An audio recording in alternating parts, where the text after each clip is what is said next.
Telangana CM Revanth Japan పర్యటన ఈ రోజు ముగియనుంది. ఆయన ఈ రోజు హిరోషిమాకు వెళ్ళబోతున్నారు. అక్కడ పీస్ మెమోరియల్ ని ఆయన సందర్శించబోతున్నారు. అక్కడే ఉన్న గాంధీ విగ్రహానికి పుష్పాంజలి ఘటించనున్నారు Revanth. Hiroshima vice governor, assembly chairman తో సీఎం రేవంత్ రెడ్డి బృందం సమావేశం కానుంది.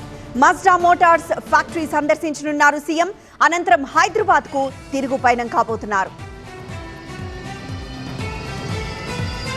నేటితో సీఎం రేవంత్ జపాన్ పర్యటన ముగిపోతోంది. ఈ రోజు హిరోషిమాకు సీఎం రేవంత్ రెడ్డి బృందం వెళ్లబోతోంది. నిన్న ఒసాకా ఎక్స్పోలో తెలంగాణ పెవిలియన్ ని ప్రారంభించారు. అనంతరం పెట్టుబడులకు ఆహ్వానించారు.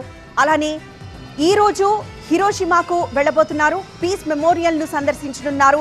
అక్కడే ఉన్న గాంధీ విగ్రహానికి పుష్పాంజలి ఘటించనున్నారు రేవంత్. ఇక Hiroshima vice governor, assembly chairman తో ఆయన సమావేశం కాబోతున్నారు. మజ్డా మోటార్స్ ఫ్యాక్టరీ సందర్శించనున్నారు సీఎం. అనంతరం హైదరాబాద్ కు తిరుగు పయనం కాబోతున్నారు.